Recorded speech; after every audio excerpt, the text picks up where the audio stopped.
Red wine arced through the air, landing on the white dress like a slash of blood on fresh snow. Victoria Hale's oops lingered thin-sharp as a blade. Her smile revealed perfect teeth and a rotten heart. In the carpeted ballroom, Austrian crystal rained from chandeliers like frozen drizzle. Imported wines lined the tables, and a string quartet wrapped the northeastern elite in a mist of sound, polished, polite, and false. Tonight was the Boston annual charity gala, where people donated money and washed their consciences in the same motion. Jasmine Carter, 24, hair neatly tied, wrists strong from carrying more weight than her own, knelt to pick up the shards of glass. She spoke softly, properly. "I'm sorry, ma'am. I'll clean it up right away." Even she was surprised by her calm. But Victoria wasn't here to be served. She was here to perform power. "It's a shame that someone like you doesn't know how to move properly in civilized places," she said loud enough for pearl necklaces to turn. Conversations paused. The crowd did what crowds do best: watch. Some eyes carried pity, others relished the free spectacle of humiliation. Jasmine felt every gaze on her skin like cold pins. She straightened her back, gathered the glass, and steadied her breath. Since childhood, South Side Chicago mother working 3 jobs, cleaning offices at night, she had learned that real strength didn't shout. Real strength watched, remembered, chose its moment. She stepped back toward the service corridor, hands trembling for a second, then still. Tonight, she was a waitress, but that was only a costume, not her identity. Across the room, Robert Hale, the real estate magnate who built his empire on one rule: watch people when they think no one's watching, had seen enough. The scene was staged perfectly for superiority to operate without raising its voice. Expensive flowers, warm lighting, soft strings, black-clad servers, everything framing a cruel remark as part of the decor. Victoria didn't waste the moment. She picked up a fragment of glass like evidence, dropped it with a sharp clink, and said coolly, "The organizers clearly didn't screen their staff well." A few people laughed. The laughter smelled of wine and privilege. Jasmine froze for half a beat, then moved again. She passed the main table. Robert watched, his eyes not pitying, but questioning himself. Their gazes met for a moment, too brief to name, yet enough for her to recognize something: acknowledgement, not for a helpless waitress, but for a human being who carried dignity through fire. Robert gave the slightest nod, almost imperceptible. It was a silent vow. Tonight he wouldn't look away. In the kitchen, Jasmine removed her apron, changed shirts, tucked a clean towel at her waist. The hands that had trembled were now steady and precise. She set down her tray, checked the shift list, mentally mapped her route back out. While working, she could still hear the social front lines beyond the door: hushed mockery, performative politeness that herd energy she'd seen in corporate hallways during her internship, microaggressions dressed as civility. A part of her mind recorded automatically date, location, witnesses, content. Not for gossip, but because she was an analyst writing her MBA thesis on systemic bias. She returned to the ballroom. Victoria had built her little stage a circle of silk gowns, sparkling glasses, bold lips. Margaret Wells, the heiress of a pharmaceutical fortune, nodded right on cue. "Exactly, darling. Yesterday I fired a maid for questioning how I clean." A polite round of laughter. Jasmine moved through the crowd with her tray, placing glasses, precisely checking items silently, her ears cold. She didn't respond with words. She was waiting for timing. At the main table, Robert set his glass down. He knew moral tracks only worked if laid in the right place. Intervene too soon, and it would become the boss saves the waitress the wrong story. Wait too long, and cruelty would be packaged as a misunderstanding. He waited for Jasmine's signal, not Victoria's. Jasmine passed near the circle of women. Victoria raised her voice again. At least she knows her place, doesn't dare talk back. The women laughed once more. Jasmine turned slightly, her head lowered, eyes sharp. Not retreating positioning. She placed the final glass without a slip, each movement exact, leaving behind a silence that felt intentional. That silence would become space for reversal. As she disappeared backstage, Victoria whispered through clenched teeth to Margaret, "I'll teach her some manners." And Jasmine, recalling her mother's words, thought, "Don't push the whole door open. Just find the hinge." The moment Jasmine returned, Victoria Hale rose from her seat like a director stepping into the climax of her own play. Her smile was that of a victor. "Sweetheart," she said, her tone syrupy and sharp, "isn't it the job of a server to know the menu well enough so that important guests don't have to wonder?" She pinched the edge of a menu between manicured fingers. "Read it aloud for us, won't you?" The air around the table dropped a degree. The quartet kept playing, but the social soundtrack cut off. It was the oldest humiliation game in high society, make the help perform for the crowd, force them to stumble on a French word, a wine name, then justify calling security. Jasmine took the menu between two fingers and gave a small nod. "With pleasure, ma'am." Her smile was faint as steam on glass. Then French rolled from her tongue, fluid, effortless, as if the ballroom had shifted to Lyon, the city where she'd once lived for 2 years on a merit scholarship. Nasal vowels, trills accent all flawless, precise enough to make a few professors at the table blink in disbelief. The ornate dish amuse bouche de gelée à la champagne potage printanier, truffe noire du Périgord filet de loup, rôti purée de céleri rave millefeuille à la vanille de Madagascar, flowed past her lips, smooth, unforced, perfect. The room fell silent. Margaret Wells's mouth hung open. For a fraction of a second, Victoria's face cracked beneath its powder. Jasmine paused exactly where she should close the menu and handed it back with both hands. "I hope that was helpful, ma'am." The applause that followed was light, sparse, but enough to shift the gravity of the room. They no longer saw a black waitress being lectured. They saw an educated mind keeping composure inside the storm. At the main table, Robert Hale stood. He didn't rush to rescue her, he set the rules. "Victoria," he said evenly, "perhaps we should focus on the charity's purpose tonight." His voice was calm but unyielding.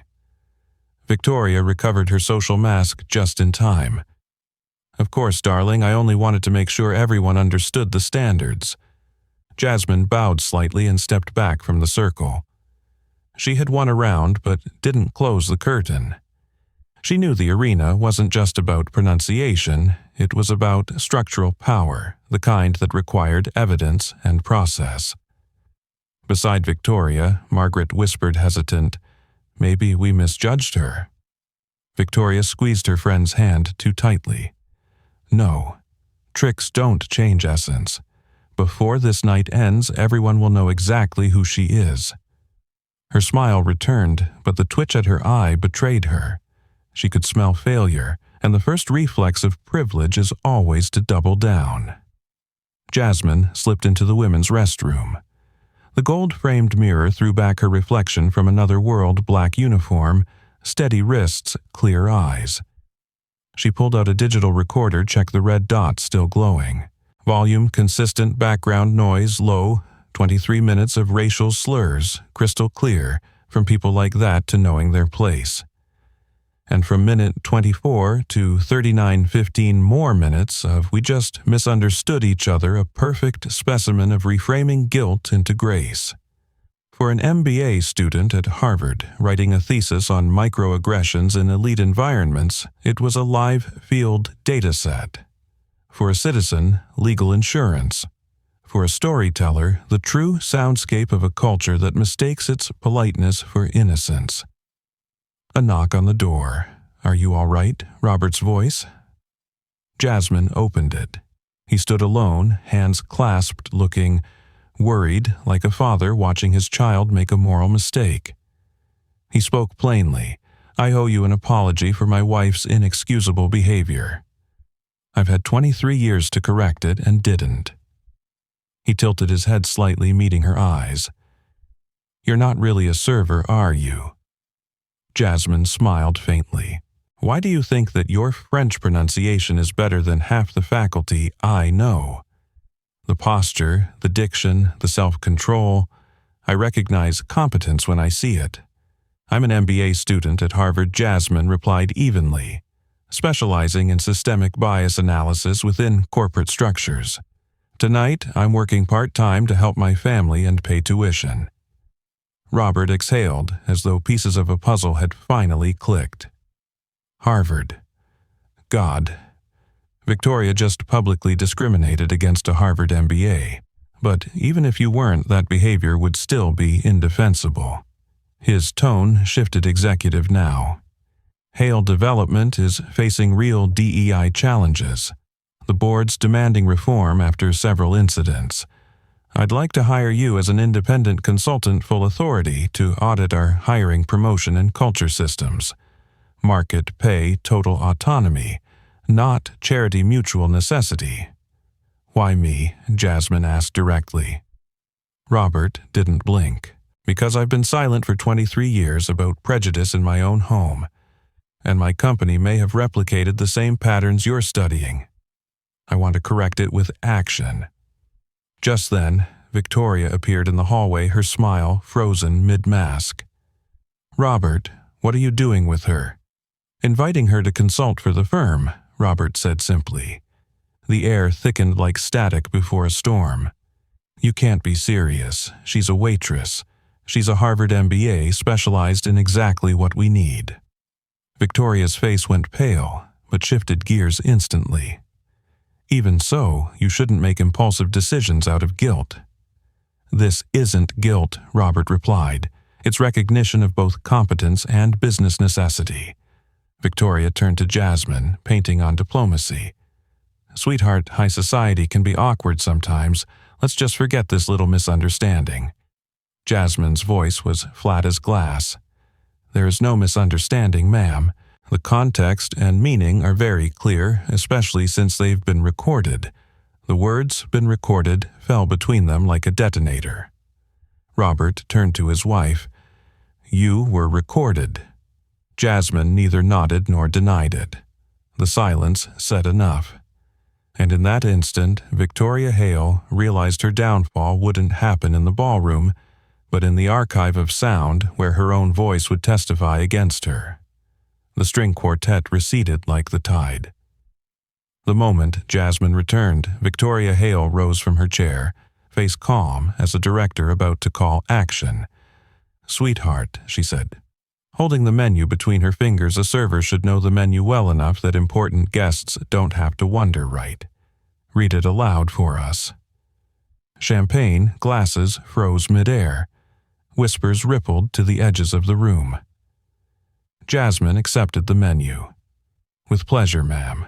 Then came the French, clear, steady, un showy amuse-bouche de gelée à la champagne truffe noire du Périgord filet de loup, rôti purée de céleri rave, millefeuille à la vanille de Madagascar. Every nasal tone, every lilt perfectly placed. The air shifted a note higher. A linguistics professor at the table looked up. Margaret Wells' lips parted. Victoria's cheek slackened for a split second, the crack beneath the powder showing. Jasmine closed the menu, handed it back with both hands. "I hope that was helpful, ma'am." A few light claps, enough to tip the room's gravity. They no longer saw a black waitress being schooled. They saw an educated mind holding its own. From the main table, Robert Hale rose and walked over like a compass needle, settling north. "Victoria," he said, voice even, but waited. "Perhaps we should focus on the charity's purpose tonight." Victoria smiled, regaining her poise. "Of course, darling. I only wanted to ensure the standards were clear." Jasmine stepped back from the circle. She had won a round, but didn't close the curtain. As she disappeared backstage, Margaret whispered, "Maybe we misjudged her." Victoria squeezed her friend's hand hard enough to sting. "No, fancy pronunciation doesn't change essence. Before this night is over, everyone will know who she really is. In the women's restroom, the gold-edged mirror reflected jasmine black uniform. Steady wrists, eyes unshaken. She pulled out a digital recorder. The red light still glowed. The signal was clean background noise, low 23 minutes of slurs. People like that knowing their place civilized crystal clear. Plus 15 more minutes of damage control eroding responsibility under the phrase misunderstanding. For a Harvard MBA student writing her thesis on microaggressions in elite environments, it was raw data. For a citizen, legal insurance. A knock. "Are you all right?" Robert's voice. Jasmine opened the door.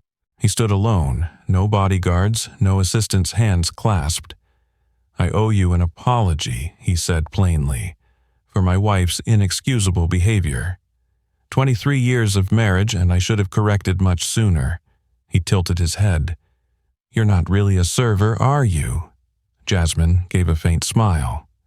"Why do you think that your French is better than several professors I know? The posture, the diction, the composure. I recognize capability when I see it. I'm an MBA at Harvard." Jasmine confirmed, specializing in systemic bias in corporate culture. "I'm working part-time tonight to help with tuition and family bills." Robert exhaled as if the puzzle had just fit together. Harvard. "But even if you weren't, none of this would be acceptable." His tone shifted to professional. "Hale Development has real DEI issues. The board wants genuine reform. I'd like to hire you as an independent consultant to audit hiring, promotion, and culture. Full autonomy in methods and conclusions. Market compensation." "Why me?" Jasmine asked. "Because I've stayed silent for 23 years about prejudice under my own roof," Robert said, "and because my company may have replicated exactly what you're studying. I want to fix it through action." He slid a business card across the marble sink. Robert Hale, Chairman and CEO. "My assistant Evelyn Cho will contact you tomorrow. If you agree, we'll sign an NDA and align on a 90-day SOW and timeline." Heels clicked on stone. Victoria appeared at the edge of the lobby, her smile frozen. "Robert, what are you doing with her, inviting her to consult for the company?" Robert answered calmly. The air thickened like pre-storm pressure. "You're joking. She's a server. She's a Harvard MBA trained exactly in what we need." Victoria blanched, then shifted tone fast. "Even so, it's unwise to make impulsive decisions out of guilt." "This isn't guilt," Robert said. "It's recognition of competence and business necessity." Victoria turned to Jasmine, her voice sugar-coated. "Sweetheart high society can be complicated. Let's just forget tonight's little misunderstanding." Jasmine's tone was flat as glass. "There is no misunderstanding, ma'am. The context and meaning are perfectly clear, especially since they've been recorded." The word "recorded" dropped between them like a detonator. Robert turned to his wife. "You were recorded." Jasmine neither nodded nor denied it. The silence was enough. Victoria inhaled sharply. Her fingers clenched her purse strap. "Jasmine Carter," Robert said, straightening. "I look forward to your response to my proposal. Evelyn will send over the documents. I'll review them carefully," Jasmine replied. "Any collaboration must guarantee independence, non-interference, and the right to publish anonymized academic findings." "Agreed," Robert said. The words landed like the first beam laid for a bridge out of the night. Jasmine returned to the ballroom. She still carried trays, still wiped the linens, still said "yes, ma'am" on cue, but the room's gravity had shifted. A silver-haired guest brushed her hand lightly and whispered, "Thank you for staying composed." The night manager watched her with an uneasy mix of worry and admiration. At the main table, Robert sat in silence, and Victoria, surrounded by her circle, laughed louder, as if volume could erase memory. Near midnight, Jasmine set down her final tray, untied her apron. She checked the recorder pressed, save-labeled the file neatly, and uploaded a copy to her encrypted archive. She walked through the thinning hall orchids, still fresh words, already aging. At the exit, Robert stood slightly aside, not blocking her path, just nodding once. Jasmine nodded back. The night didn't lighten, it merely stood upright. Outside, Boston was crisp and cold. She zipped her coat and called a car. Her phone buzzed a text from her brother, "You done?" She replied, "Yeah. I'll tell you everything when I'm home." The screen went dark, reflecting eyes free of rage or triumph-only decision. The door had opened, and she had just found the hinge. At the far end of the hall, the quartet slipped into a slow waltz. A server pushed a dessert cart past silver glinting across the wall. Robert returned to his table, pocketed his phone, his gaze still following the doorway where Jasmine had vanished. A few guests changed seats. Conversation drifted toward safer topics, but everyone remembered the moment. Margaret sat still, twisting her ring, avoiding Victoria's eyes. The night manager noted it in the logbook, a brief, unnatural silence, long enough for someone to realize that something fundamental had shifted, as if the conductor had just lowered his hand to end the first act of a very long night. The car stopped in front of a red brick apartment near Harvard. Jasmine set the recorder on the table, plugged in the cable, and backed up the file. The laptop screen glowed. She created a folder labeled by date, saved the file. Opened her notes, document, date, time, location, subjects, key remarks, crowd, reaction, key moments, legal notes. Each sentence was short, like the habits she'd learned from nights translating contracts for her mother. She called home. "I'm back."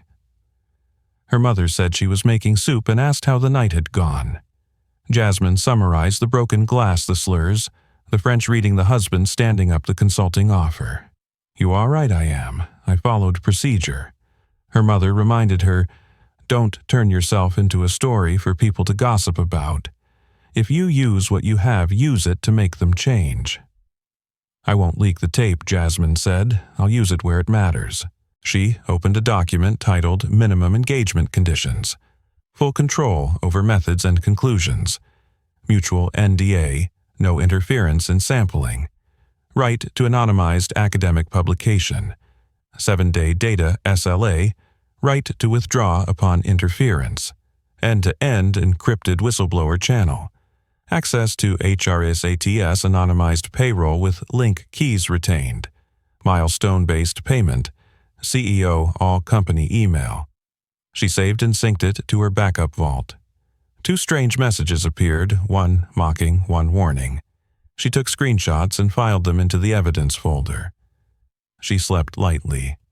At 7:59 a.m., an email from Evelyn Cho arrived, inviting her to Hale Development at 10:30, attaching the NDA, a 90-day SO, and projected compensation. Jasmine skimmed, replied within 10 minutes, attaching her condition system access, data handoff timeline, academic publication rights, and whistleblower protection. Evelyn responded, "Acknowledged." General Counsel and HR will attend. At 10:12, Jasmine stood in the glass tower lobby of Hale Development. Security printed her guest badge. The elevator rose to the 28th floor.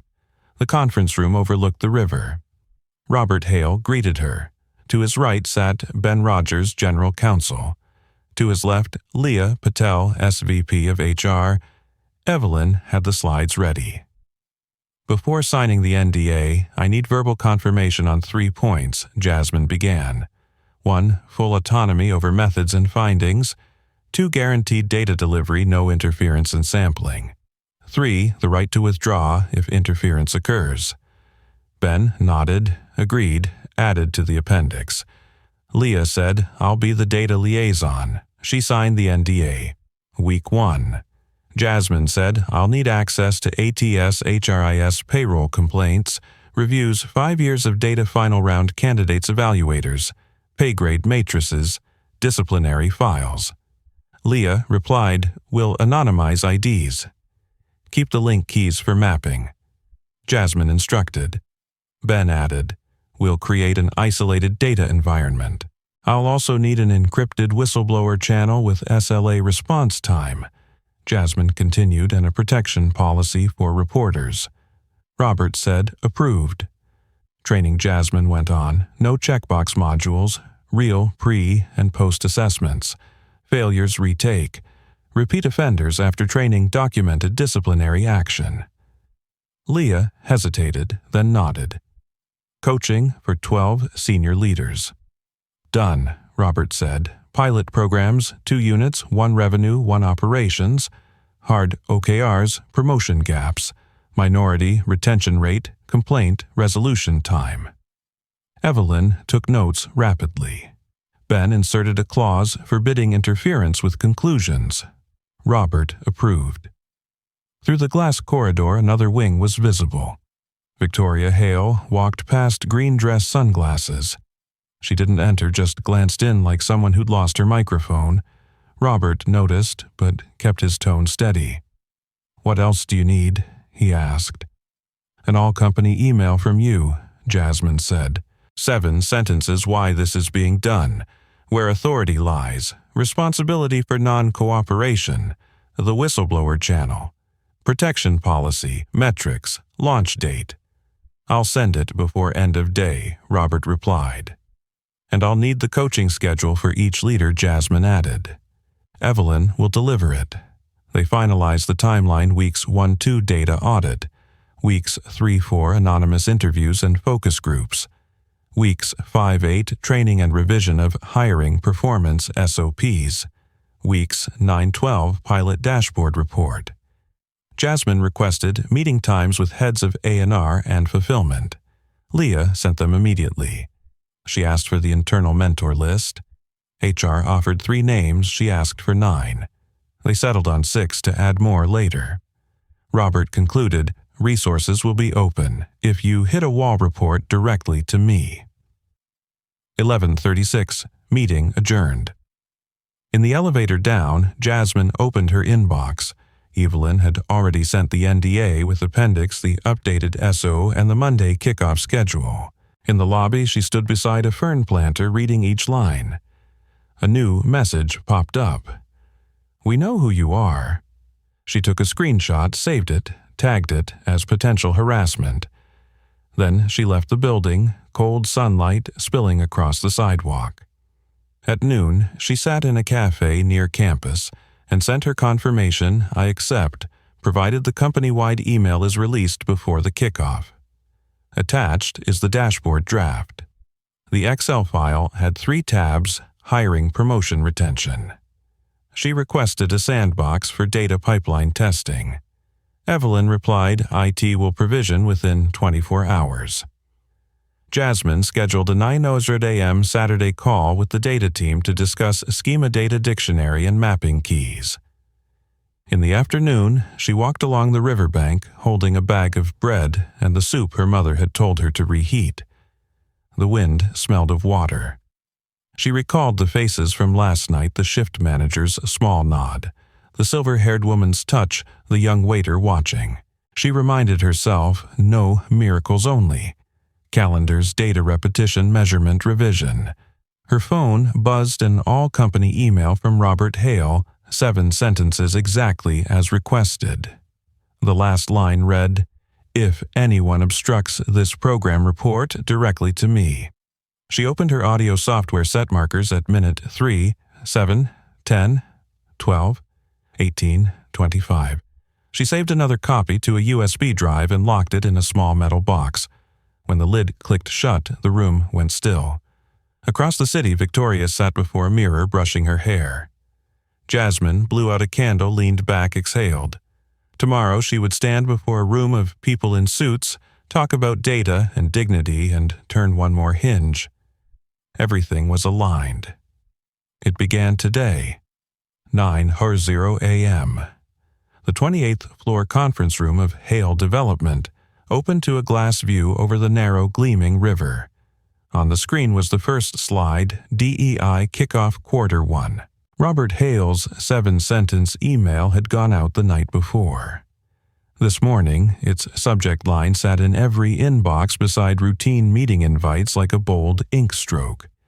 Jasmine Carter entered laptop under one arm, a thin stack of documents, the revised SOW in the other. Leah Patel sat with her notebook open. Ben Rogers aligned his fountain pen with his glasses. Evelyn Cho tested the connection. An assistant brought in water. "Let's begin," Jasmine said evenly. She didn't wait for a gavel. She started a 60-minute timer. Today is framework, not theater. Next slide, quarter. Objectives establish baseline metrics for hiring promotion retention. Launch an end-to-end encrypted whistleblower channel. Update hiring and review SOPs. Deliver 40 hours of training with entry and exit tests. Pilot in 2 divisions. "I'll need 5 years of data anonymized but linkable," she said, and scheduling for anonymous frontline interviews in weeks 3 to 4. A hand went up Grant Doyle, VP Sales, red tie blazing. "I support the principle," he said, "but I'm worried this lowers standards." "Sales doesn't wait." "Good question," Jasmine replied. "I'm not lowering standards, I'm standardizing them. There's a difference." The next slide showed a sample rubric scoring weights minimum thresholds. The old culture fit column had been replaced by collaboration competency with defined criteria. "This removes the fuzzy bias," she said, "so we win on skill, not on golf clubs." A throat cleared at the end of the table. Marta Green, Operations Director. Anonymous reporting. "We already have a hotline. I read it," Jasmine said. "That's a mailbox. No encryption, no SLA, no quarterly reporting."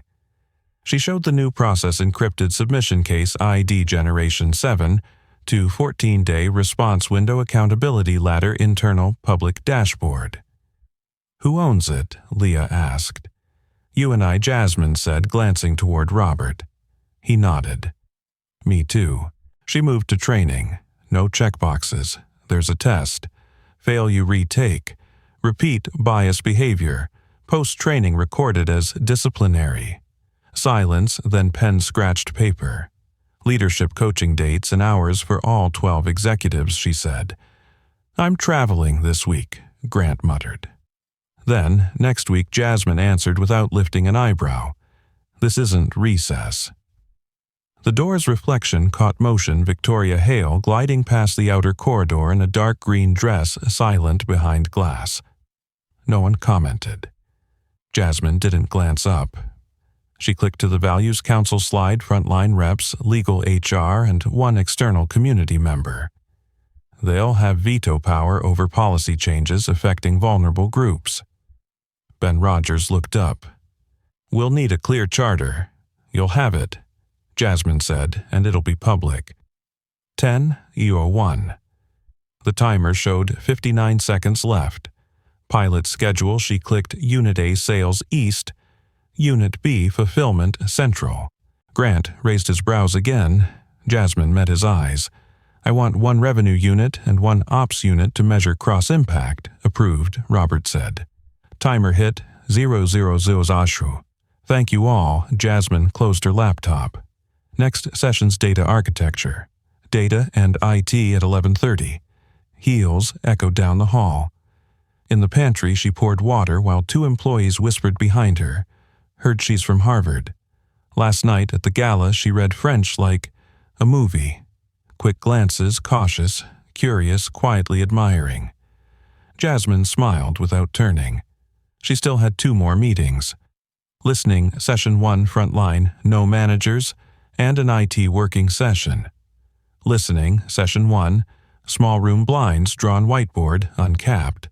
6 staff sat in a half circle, a warehouse worker, a logistics coordinator, 2 young sales reps, an accounting assistant, a receptionist. No names, Jasmine opened. Talk about behavior, not people. Stories surfaced, hesitant at first, then steady jokes about natural hair. "You sound funny." "Lunch with the boss gets you projects." She said, "We don't hire that type anymore," but not an email. Jasmine wrote in short strokes, situation affected, party invisible, signpost. "Thank you," she said at the end. "Everything goes into data, no names." At the door, one participant paused. "Thanks for not making us sign anything." "You already did by showing up," Jasmine said lightly. 11:30 data room, and Truong data lead projected HRI's ATS and payroll maps. Dummy link, keys data dictionary lineage logs, Jasmine requested. "We'll build the sandbox in 24 hours, Anne said. "I need the pipeline running by Saturday for testing," Jasmine replied.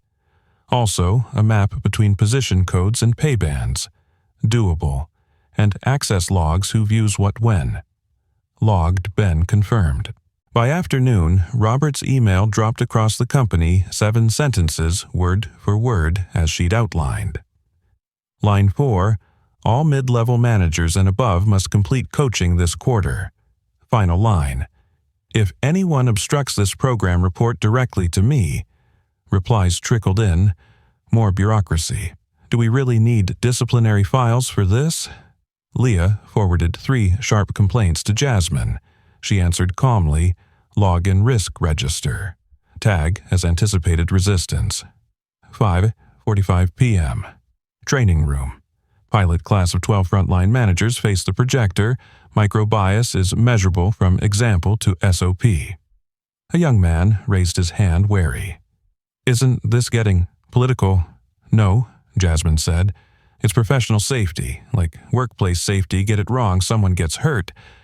Here it's with words." The pretest lit the screen. Some frowned, others nodded. At 7:10, a phone buzzed. "Sorry," someone murmured. "It's fine." Jasmine smiled. Class rule, anyone can make mistakes. Laughter tension dropped a notch.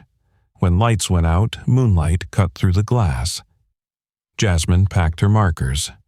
Grant Doyle lingered at the door. "I'll be honest," he said quietly. "I'm still skeptical." "Fair," Jasmine replied. "But this quarter our goal is data. What gets measured sparks fewer arguments." Grant gave a small nod. "Send me the new rubric." "Tomorrow morning," she said. Outside, Boston, wind tugged her coat. Her phone buzzed a text from an unknown number. "Watch yourself. Some people are digging into your past."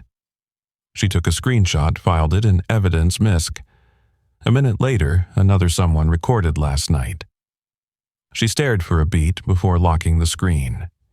The tape, sealed in its metal box at home, slept like a paving stone. She wouldn't touch it. Tomorrow held listening sessions 2 and 3, plus the fulfillment meeting. The track was laid, the train was moving. Late that night, a message from Evelyn, IT Sandbox ready. And Truong, expecting you at 9 a.m. Jasmine replied with a thumbs-up emoji, then added, "Send rubric to Sales East in the morning." Crossing her apartment threshold, the hallway light split the floor into golden shadow. Her mother had left soup on the stove, a note beside it. "Eat while it's hot." Jasmine poured a bowl. Steam blurred the window pane. She ate, slowly opened her project log. Day 1. No fireworks, just measure, learn, repair. Outside, city lights blinked on and off like punctuation marks, still waiting for their sentence to end. 6:02 a.m. The phone's alarm jolted Victoria Hale upright. The screen blazed white, 47 missed calls, hundreds of messages. At the top was Margaret Wells. Victoria swiped open the first link. The headline hit like a hammer. High society philanthropist accused of racism, 23-minute audio shakes Boston. The Boston Herald's logo glared red. Beneath it, a photo of her at the gala chin, tilted wine glass, slanted eyes cold. Victoria pressed play. Her own voice cut with no mercy. "In civilized places, people like you. No music bed, no edits. Every word riveted to metal." She rushed downstairs. Robert Hale sat with a newspaper hands around a coffee mug. His face was serenely merciless. "You have to do something," she hissed, just low enough to call it restraint. "That waitress is destroying us." Robert didn't look up. "That waitress," he said, "is our new DEI consultant, and after hearing the tape, I understand exactly why this company needs her." What did you say? Her voice cracked. Jasmine started yesterday. First project is a culture audit, leadership included. He looked up. You understand what that implies. Her phone vibrated again. Patricia Whitmore. Victoria, the club board is meeting emergency session this morning, Patricia said, voice devoid of honey. Your membership is revoked effective immediately. That audio is incompatible with our values. The call ended cold as ice water. The ladies who lunch. WhatsApp exploded. I can't believe I sat next to someone like her. My daughter's at Harvard. How many Jasmines did she humiliate? James says, cancel the Hale development contract. Instagram shed 3,000 followers in hours. Comments piled under an old photo. Vile, rich, racist, learn anything. Yet the phone rang again. Dr. Alan Harrison from the charity where Victoria had served as volunteer vice chair for 8 years. The board voted unanimously to remove you from all positions, he said, voice like oak. We were shocked by the recording. Victoria braced against the counter, unable to draw enough air. Robert, you have to sue, she blurted. Sue, whom Robert folded the paper. That recording is your voice. You unmasked yourself. Don't look for anyone to sue except the cruelty you chose. Meanwhile, across Boston, morning radio aired the 23-minute tape. A trucker on I-93 heard the phrase, know your place, and tapped the steering wheel. A barista glanced up as the host dissected the word civilized. In Hale Development's hallway, people paused by the pantry TV breaking news segment, red ticker crawling. Evelyn Cho set her hand on the mouse, switched it off, turned to Jasmine. Do you want? No, Jasmine said. We work. She stepped into a conference room where 14 people waited, listening, session number 4. No names, she repeated. We talk about behavior. 10:00 a.m., main auditorium. Robert stood at the mic. Good morning, he said. We've all heard what's happening outside. A beat. As of today, Jasmine Carter will lead our DEI program. She has full professional authority. If anyone obstructs her, report it directly to me. He looked to Jasmine. She stepped up with no notes. The goal isn't punishment, she said. It's designing a place where everyone is respected and has a clear path forward. We measure, learn, and repair. This quarter, you'll see a dashboard on hiring, promotion, retention, and complaint resolution time. She closed with one line, no one should have to beg to be respected. At noon, Grant Doyle quietly emailed, send the new rubric. My team will try it. Leah Patel forwarded an anonymous threat chain to Jasmine. Ben Rogers replied within 7 minutes with a warning template and legal guidance. Eat reported the sandbox live. And Truong attached a screenshot of the first pipeline run. Jasmine answered every email in concise sentences, no more, no less. She kept the schedule, knowing the political social storm outside was plucking at the thinnest wires. On the hill, Victoria sat before a mirror. Red lipstick slipped past the lip line as her hand trembled.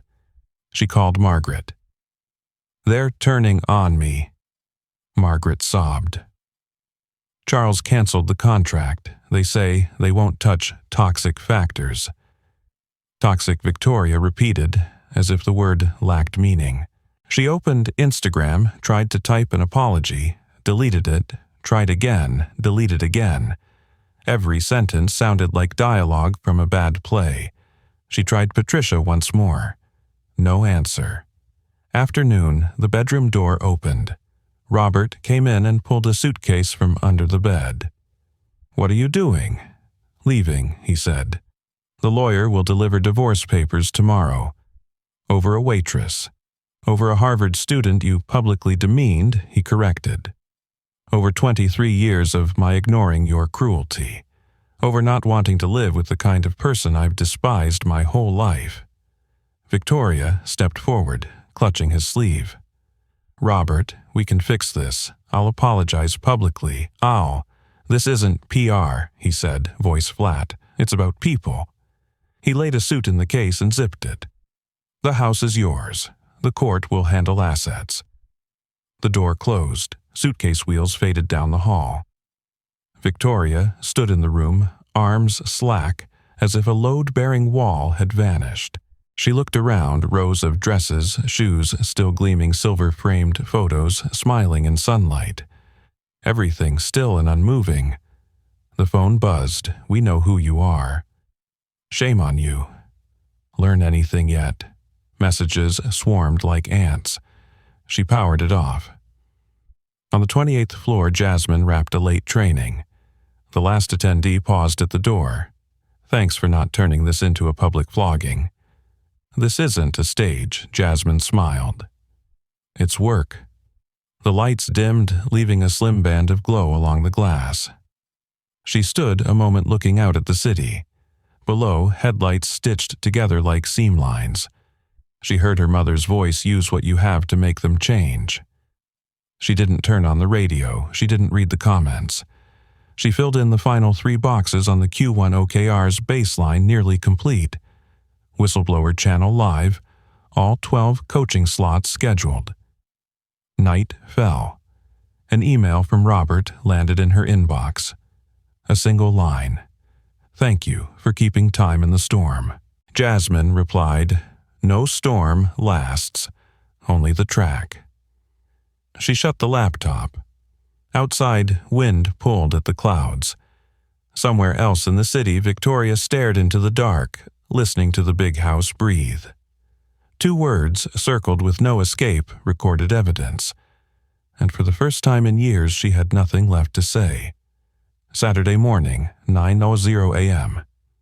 The data room was so quiet you could hear the fan hum, and Truong opened the first dashboard inside the sandbox. 3 simple tabs: hiring, promotion, retention. Each showed a 5-year timeline with filters by department level, gender, race, and tenure. Pale cells, yellow-gray, shifted color as Jasmine dragged and dropped. One column blinked red. Minority employees in Sales East had a 17 percentage point lower promotion rate after 24 months than the majority group, despite no significant difference in performance scores. "Here," Jasmine said, touching the jagged line. "First signal." And zoomed in.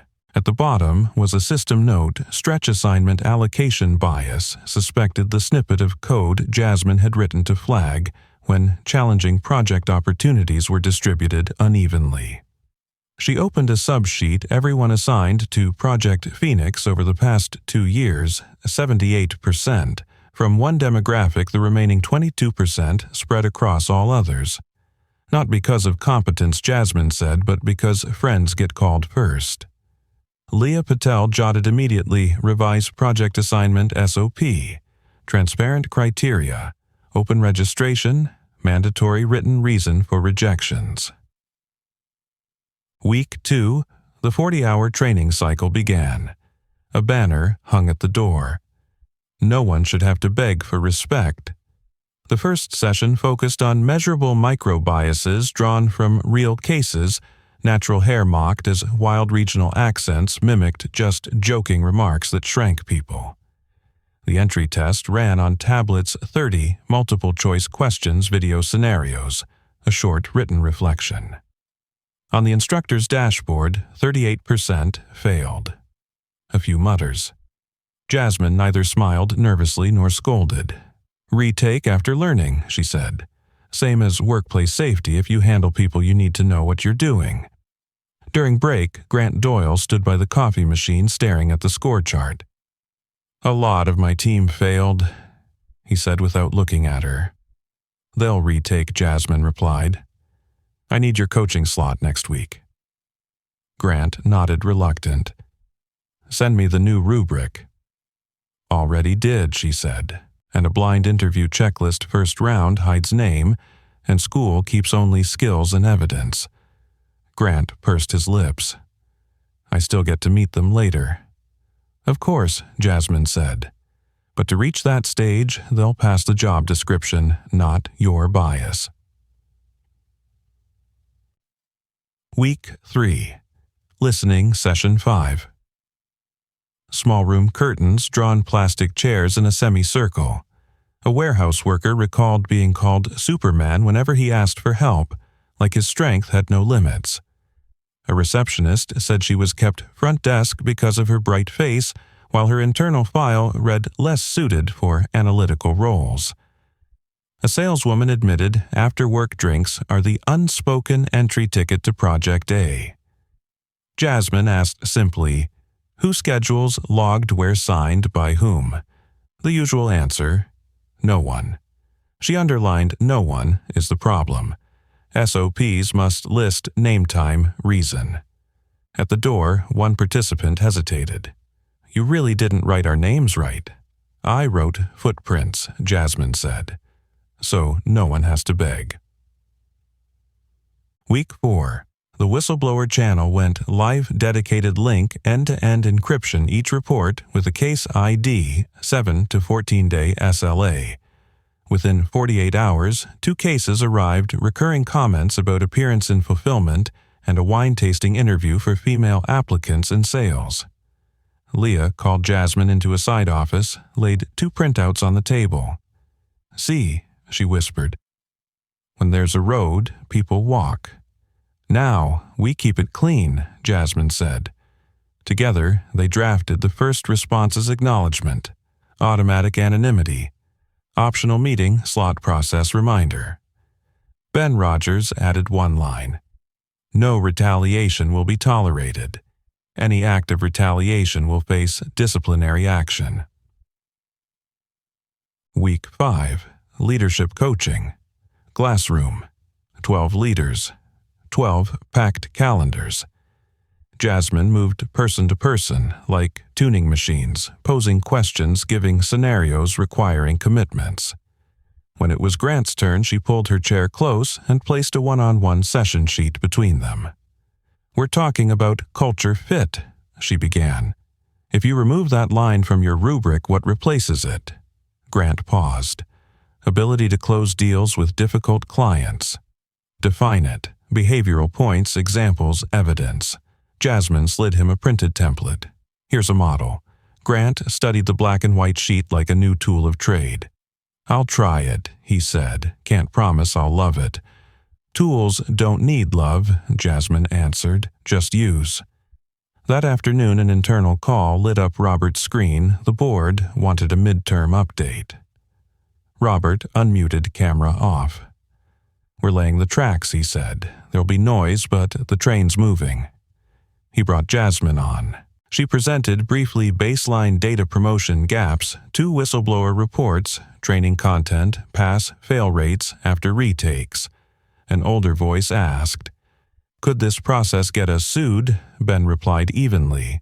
"Quite the opposite. Not doing it is risk. Doing it right reduces risk." 5 seconds of silence, then the call ended. Week 6 pilots launched at Sales East and Fulfillment Central. Monday morning, Jasmine stood before the sales team outlining the blind screen round 1 anonymized resumes. No names, no schools. 3-person panels scored each criterion. The process took 20% longer, but produced a 35% more diverse shortlist. "If that's the cost Grant said at last, we'll need ROI. You'll get it." Jasmine nodded. Closed deals next quarter from new hires, 6 and 12-month retention project NPS scores. At Fulfillment, she rolled out the assignment matrix, tough shifts, urgent projects, employees needing support, each logged in rows and columns with mandatory reason for rejection. Badge scanners auto-fed the log. A shift leader scratched his head. "Don't like writing reasons." "But I do," Leah said behind him, "so I don't have to ask again later." Friday evening, the first 40-hour class sat for retest. No pressure, just exams. On the projector, the green bars slowly filled. The man who once joked about natural hair passed. The one who said you sound funny wrote a short pledge on respectful language. Of course, some still failed. Jasmine didn't frown. "Keep learning," she said. "We're changing a habit as old as this factory." That weekend, as she saved her files, she looked at the dashboard. The blinding red bands had mellowed to deep amber. A tiny green dot appeared in the top right corner. 12-month retention for minority staff in fulfillment, up 6 percentage points from last year, early but real. She didn't smile broadly. She simply touched the dot as if touching a brick that had begun to warm, then turned off the screen. Boston's night was cold enough to remind her she was still breathing. Monday, 8:45 a.m., 28th floor boardroom. The mid-quarter review was set for 60 minutes, 2 parts technical update and expansion decision. Robert arrived 10 minutes early, placing 2 items in front of him, a memo and a thick envelope. Personal matter, he said quietly to Ben Rogers. After the meeting. Ben nodded. Jasmine began the first slide, baseline data complete for 9 of 12 departments. 2 whistleblower cases escalated to formal investigation. Post-training pass rate up to 82%. Pilots at Sales East and Fulfillment running with initial results. No embellishment, just metrics, trend lines, annotations. A woman's voice from the board. Any reaction from clients? Robert answered. We're not doing PR, we're doing work. Midway through, Evelyn handed Jasmine a brown envelope. For the board, documents about Jasmine Carter's past. No sender. Ben opened it, scanning the contents, grainy phone photos of Jasmine outside campus, a 3-year-old social post about educational access, a blurred tuition bill. Intent? Robert asked. Undermining credibility, Ben said. Jasmine looked at the papers without blinking. Let's continue. Anything illegal or inaccurate? No, Ben replied. Robert folded the envelope, slid it aside. Next slide. Noise doesn't run this company. When Jasmine reached the fulfillment assignment matrix, the door opened softly. Grant Doyle stood outside, hand raised. 5 minutes, please. His eyes flicked toward the envelope. Sales East has been using the new rubric for 2 weeks. Slower at first, yes. But the short lists are better. Arguments are less personal. I opposed this last week. He paused, took a breath. Today, I'm saying my team will stick with it all quarter, and I'll sponsor expansion to Sales West. All eyes turned to Robert. He tilted his head the faintest curve at his mouth. Record that he told Evelyn. Sales West joins Phase 2. The meeting ended exactly on time. The board voted by voice continue pilots, prep scale up next quarter request, finalized whistleblower and assignment SOPs. As the room cleared, Ben closed the door. Robert pulled out the thick envelope. Divorce papers, he said, glancing briefly at Jasmine, then turning to Ben. I'm signing today, deliver them to her side. Ben nodded, slid them into his briefcase. Robert leaned back, eyes closed for 3 seconds. Ending one thing so I can do another right. That afternoon, an all-company email appeared, Mid-Quarter DEI Update Q1, signed by Robert Hale and Leah Patel.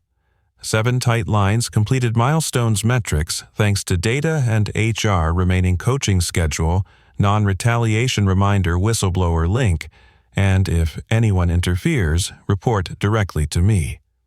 Grant replied, all Sales East has implemented the new rubric. Sales West expansion underway. A few managers clicked. The air in the company shifted subtly, like a window had been cracked open. Outside, Victoria Hale read the divorce email on her screen.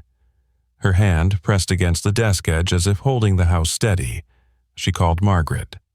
No answer. She called Patricia. No response. She drafted an apology on Instagram about a lapse in judgment, social pressure words that slipped. Comments fell like, hail, not a slip your nature, begging or acting. Apologize to whom? What about Jasmine? She turned off the phone, walked through rooms as silent as a museum of another life. In the mirror, her face sagged with fatigue, the corners of her mouth pulled down by a habit no cream could erase disdain. That evening, Grant knocked on the training room door right on time. "I need another framework for collaboration competency," he said. "My team's arguing over the wording." Jasmine handed him a fresh printout behavioral scoring grid with examples. Yield floor time for 10 minutes. Acknowledge dissent with, "I'll test your approach for 2 days. Don't treat late-night bar meetups as a bonding metric." Grant snorted a laugh. "That last one's going to annoy a few people. If they love bars, they can keep them," Jasmine replied. "Just don't use them as gates." At 9:12 p.m., a report came in from Fulfillment Central. Thanks to the assignment matrix, a night shift with 3 childcare conflicts had been balanced without anyone begging for swaps. "Before, I had to text the supervisor privately," one worker wrote. "Now, I just type it in the box." Jasmine reread the line. That just type, that was the work taking pleading out of process. The next day, the mail carrier knocked on Victoria's door. A white envelope, thick and silent. She tore it open, fingers still lacquered red. Her name. Robert's name. Pages long as a verdict without a judge. She sank to the floor back against the shoe cabinet, eyes on the neat line of heels. On the last page, a signature box. She placed the pen down, hand-trembling ink veering offline. No soundtrack, no golden light. Only the scratch of pen on paper. Meanwhile, Jasmine stood in a small conference room presenting a slide with just 2 numbers for the fulfillment team, plus 6%, 12-month retention early, but promising 23% offensive joke complaints after 4 weeks. No applause, just quiet exhalations, the sound of a new habit learning to live. One worker said, "I'm not scared to say no to extra shifts now, there's a box for my reason." "Then we keep that box where it belongs," Jasmine said. By the end, Grant stopped by her desk, setting down a cup of coffee. "I hate to admit it," he said, "but my team argues less lately. They argue with the rubric instead." "Good," Jasmine smiled. "Better to argue with paper than with prejudice." That night, Robert texted Jasmine a single line. "Papers signed? Internal announcement tomorrow." Jasmine stared at the screen, remembering that small nod in the gala doorway. She replied, "Thank you for signing in the right place." She switched off the light, leaned back, listening to the apartment breathe. Outside, Boston stayed cold. On the sandbox dashboard, thin lines of data curved like threads. She would keep stitching them week by week, piece by piece. Some would mock, some would dig, some would change sides. But the reason boxes were now in place and the phrase recorded evidence lay quietly in a metal box, not as a weapon, but as proof that this story would move forward by evidence, not volume. Next morning, an internal notice appeared in every inbox. Chairman announces change in marital status, reaffirms uninterrupted DEI program. No public chatter, people just opened their calendars. 9 hours, training, 11 hours, listening session, 14 hours, coaching, 16:30, data sync. The tracks remained, the train kept running. The new quarter began with a 6-sentence email from Robert Hale. "We're not rebranding, we're changing habits." At 9:00 a.m., Monday, the ground floor auditorium was packed. On the screen, and Truong's dashboard lit up 3 thread-thin lines that looked like stitching. Only now the shades had shifted. The 24-month promotion gap in Sales East had fallen from 17 percentage points to 9. Complaint resolution time dropped from 26 days to 12. 12-month retention and fulfillment rose another 4 points from last month's first green dot. No applause. The numbers moved through the room with their own kind of authority order. "This quarter, we expand to Sales, West Marketing, and Tech," said Jasmine Carter. Her voice wasn't louder than usual, but every sentence landed with weight. Unified rubrics for hiring, promotion, and reviews. Blind screens in round 1. The assignment matrix is mandatory for every hard shift. The Values Council is formally launched. Frontline reps have veto power over changes that affect vulnerable groups. On the right, Grant Doyle gave the smallest nod. On the left, Leah Patel underlined anonymous twice in her notebook. That afternoon, Fulfillment Central smelled of new wood. A whiteboard hung on the wall, a night shift assignment matrix drawn in marker, the reason for decline box set right beside support needed. A woman in her 30s studied the schedule and raised a tentative hand. My kid has finals this week requesting a swap. The shift lead flipped the matrix, typed the reason. No sighs, no side-eye. She pulled out her phone and posted one line to the team. Chat swap, Dunn didn't have to DM the boss. Across Boston, Leah saw the system notification shift swap request 2849, reason childcare resolved. She hit close and felt a knot loosen. In sales, West, Grant assembled the team holding the updated rubric with the reworked collaboration competency. From today, he said, argue with the paper. The younger ones laughed. The veterans squinted. Culture fit is gone. Replaced with behaviors yield the first 10 minutes. Acknowledge dissent. Don't use late-night drinking as a bonding metric. So, what's drinking for someone? Joked. Fun, Grant answered, oddly gentle. Not as a performance gauge. That night at 10:41 p.m., he emailed Jasmine, subject line, re-rubric V2. My team's starting to see that fair isn't soft. Thanks for letting us argue with the frame, not the person. Jasmine replied with exactly 3 words. See you Friday.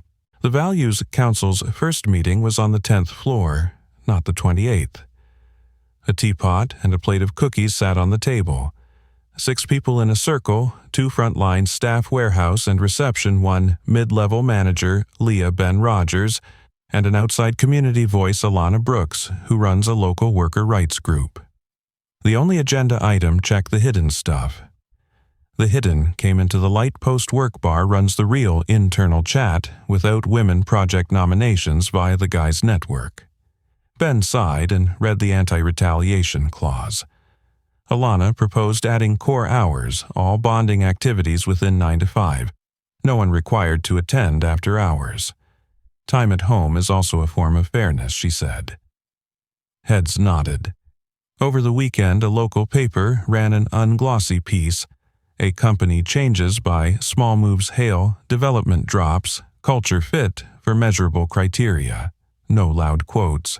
It told the story of the reason box and fulfillment, the sales rubric, and pulled one line from Jasmine. No one should have to beg to be respected.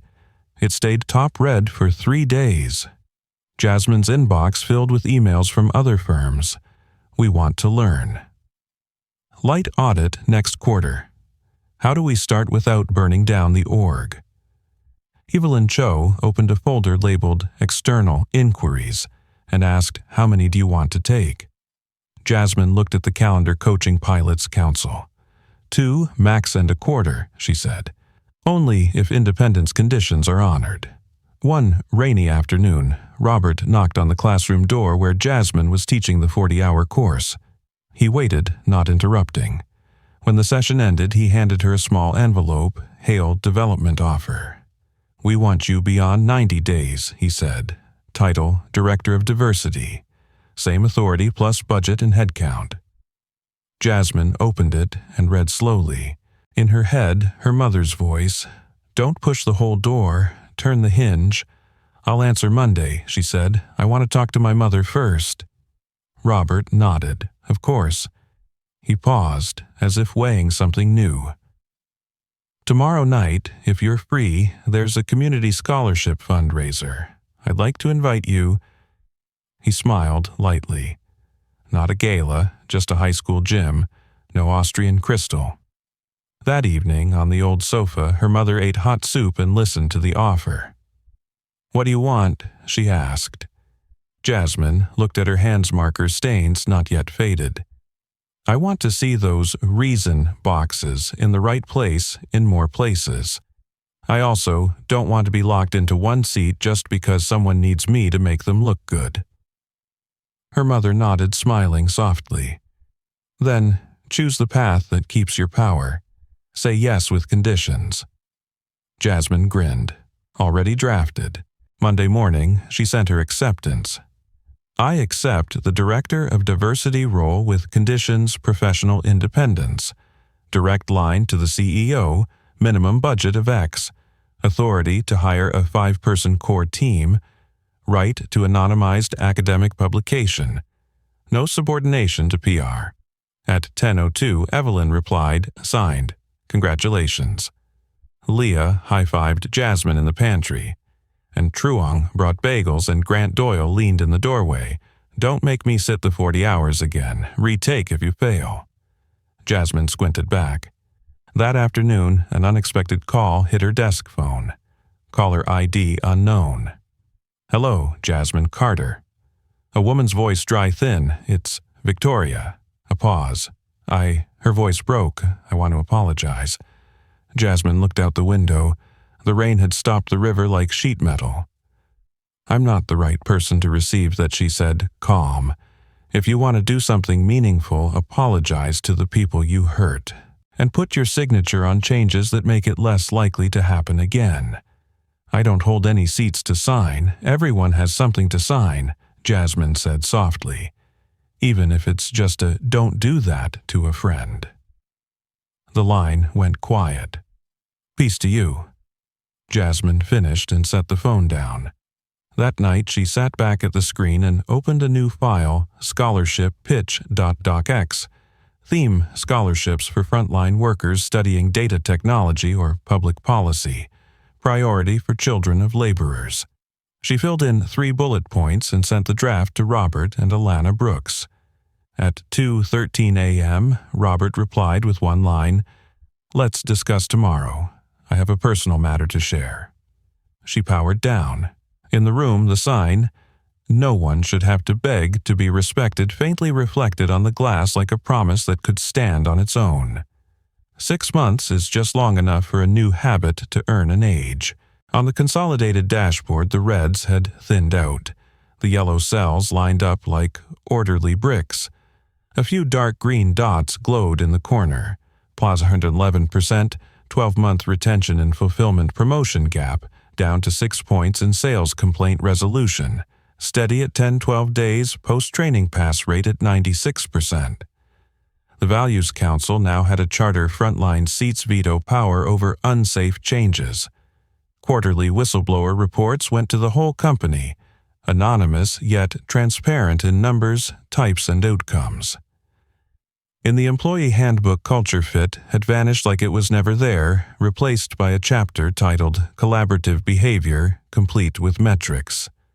In the meeting rooms, people still argued, but mostly with the rubric.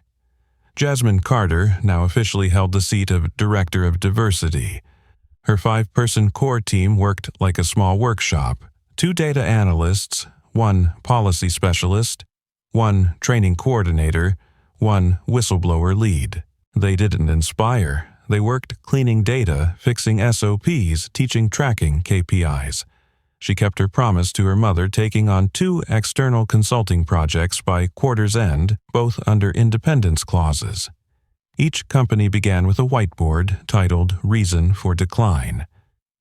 One afternoon, when a young staffer at a partner firm said, "I don't have to ask my boss to ask for me anymore," Jasmine knew why she had chosen this path. Robert Hale showed up less often in meetings, but when he did, he spoke exactly when needed. At a town hall, he stood beside a woman with dark curls and deep brown eyes dressed in gray, Rachel Nguyen, a civil rights attorney. "This," he said simply, "is the person who will make me think twice before I speak." Laughter rippled through the crowd. Tabloids wrote, "Chairman Hale has a new partner." Robert said nothing. A month later, they married quietly in Rachel's sister's backyard, 2 rows of white chairs, a maple tree, a few wildflower bouquets. No long speeches. Robert said only, "Some things I've done too late. Some I still want to do right." Rachel held his hand like anchoring it. Soon after, Robert announced a decision donating half his personal wealth to the Helen Hale Scholars Fund, co-run by Alana Brooks, providing scholarships for children of working-class families studying data tech or labor law. Critics called it buying redemption. Jasmine didn't engage. She simply sent the scholarship outline she'd drafted on a rainy night. Alana edited a few lines. The program opened the next week. A month later, the first acceptance letters went out. May Harvard in full green. Graduation day. The stage built on the lawn, square caps ready to fly. Jasmine Carter stepped up in her black gown, red collar. Her speech lasted 7 minutes. She told a story without names. A gala night, a glass of red wine, the words in civilized places, a reading in French, a recorder with a red light, a contract with 3 conditions, reason boxes appearing in night shifts, a sales team learning to argue with a rubric, a worker typing childcare in a box no one mocked. Don't let anyone price you by prejudice, she concluded. And don't believe justice comes like thunder. It comes by schedule, by spreadsheet, by the word no when it matters. The best revenge is success they never imagined, but the best success is when no one has to beg to be respected. The crowd rose. In the middle row, her mother wiped her eyes. At the back, Robert and Rachel clapped without glancing at their phones. Leah, Ben-Ann, and Grant jostled to snap a blurry, laughing photo. Evelyn shook her head. Let me take it straight. The second shot came out level 5 people raising their hands like a team that had made playoffs.